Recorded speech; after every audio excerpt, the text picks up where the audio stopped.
ایک سوال ہمارے سامنے اس سلسلے میں آیا ہوا ہے کہ لاٹری کی پرچیاں جو بکتی ہیں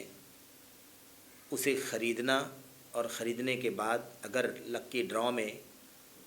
اس کا نام نکل جائے تو جو رقم اس لاٹری کی پرچی کی بنیاد پر ملتی ہے اسے لینے کا کیا حکم ہے۔ لاٹری جس کو کہا جا رہا ہے حقیقت میں اس کی جو کیفیت اور اس کی جو شکل ہمارے سامنے ہے، جو ہم لوگوں کو کرتے ہوئے دیکھتے اور سنتے ہیں یا ان کی طرف سے ہمیں معلومات فراہم ہوتی ہے، اس کو دیکھنے سے پتہ چلتا ہے کہ یہ قمار یا میسر کی ایک شکل ہے جس کو ہم اپنی عام زبان میں جوا کہتے ہیں۔ جوا آپ جانتے ہیں کہ قمار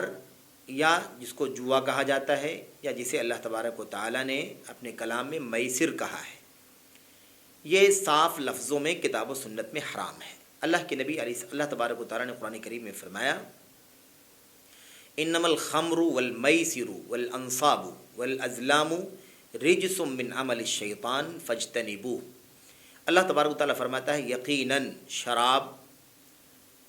والمیسر جوا، والانصاب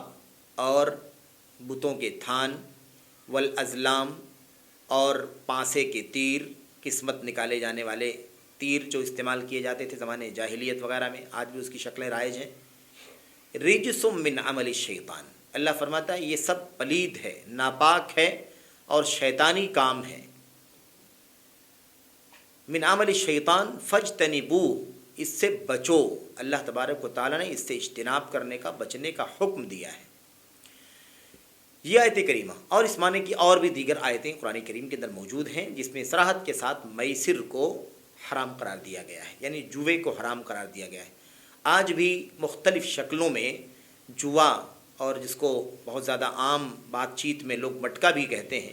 بہرحال جوے اور مٹکے کا جو کام چلتا ہے اسے شریعت کی اصطلاح میں میسر اور قمار کہا جاتا ہے۔ یہ میسر بازی، قمار بازی یعنی جوا بازی اسلام کے اندر صریح لفظوں میں حرام ہے۔ قرآن کریم کی آیت میں اللہ تبارک و تعالیٰ نے حرام قرار دیا ہے۔ نبی کریم صلی اللہ علیہ وسلم نے اپنی حدیثوں میں بھی قمار سے، جوے کی حرمت بیان فرمائی ہے۔ صحیح بخاری کی روایت کے اندر نبی کریم صلی اللہ علیہ وسلم نے میسر کو حرام قرار دیا ہے۔ ایسے ہی ایک روایت کے اندر نبی کریم صلی اللہ علیہ وسلم نے فرمایا کہ اگر کوئی آدمی کسی آدمی سے کہے تعال اقامر کا، آؤ تمہارے ساتھ جوا کھیلوں،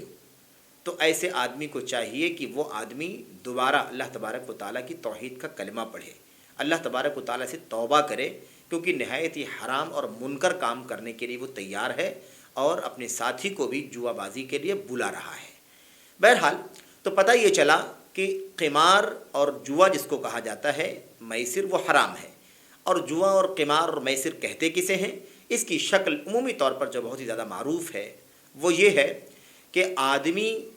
بہت کم پیسہ خرچ کرے یا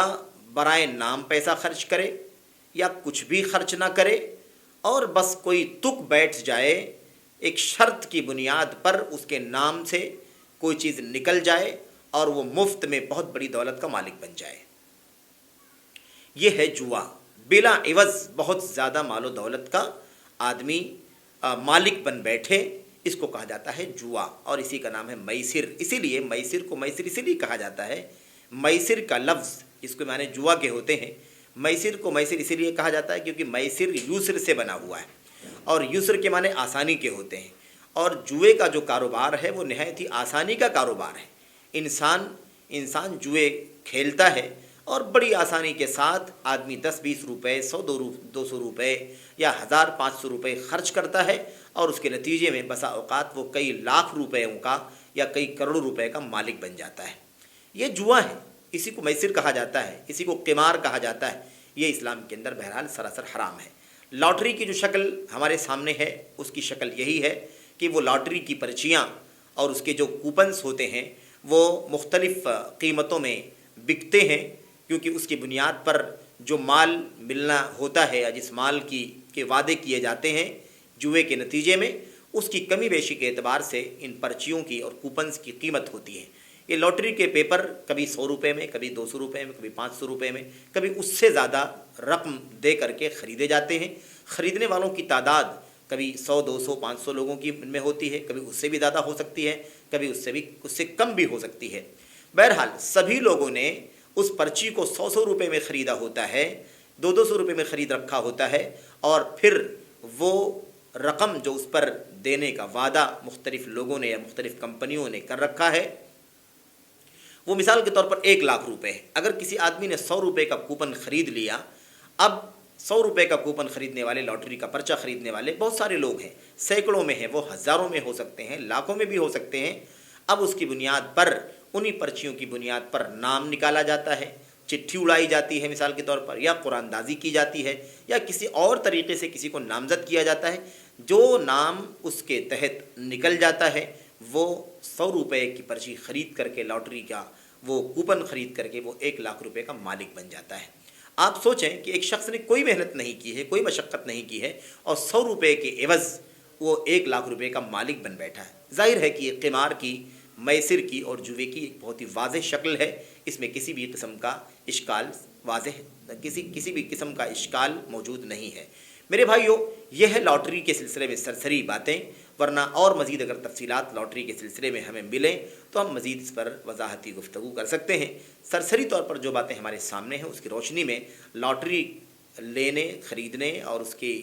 پیچھے جو رقم لکھی ہوئی ہے، ملنے کا وعدہ کیا گیا ہے، اسے حاصل کرنے کی کوشش کرنا، یہ دراصل جوئے کا پورے طور پر کاروبار ہے، اور اس میں کسی بھی طریقے سے شریک ہونا یہ جائز نہیں ہے، کیونکہ یہ چیز اسلام کے اندر حرام ہے، شیطانی عمل ہے، اور اللہ تبارک و تعالیٰ نے اس سے بچنے کا حکم دیا ہے۔ اللہ سے دعا ہے کہ اللہ تبارک و تعالیٰ ہم مسلمانوں کو خاص طور پر لاٹری سے، جو جوئے کی ایک شکل ہے، اس سے بچنے کی توفیق عطا فرمائے، اور ہر انسان کو اپنی محنت کے ساتھ، اپنی مشقت کے ساتھ، اپنے خون پسینے کے ساتھ حلال کمائی کر کے، کم یا زیادہ جو اللہ توفیق عطا فرمائے، اسے کمانے کی اور اس کے مطابق اپنی حلال زندگی گزارنے کی توفیق عطا فرمائے، کیونکہ نبی کریم صلی اللہ علیہ وسلم کا ارشاد ہے، آپ نے فرمایا ہے قیامت کے دن بندے سے جو بہت سارے سوالات کیے جائیں گے، ان میں سے ایک اہم سوال اس کے مال کے سلسلے میں ہوگا، اور وہ سوال 2 شقوں پر مشتمل ہوگا۔ ایک یہ ہے کہ من این اکتسبہ وفیما انفقہ، ایک سوال یہ ہوگا مال کے سلسلے میں کہ مال اس نے کہاں سے خریدا ہے، مال اس نے کہاں سے کمایا ہے، اور دوسرا سوال ہوگا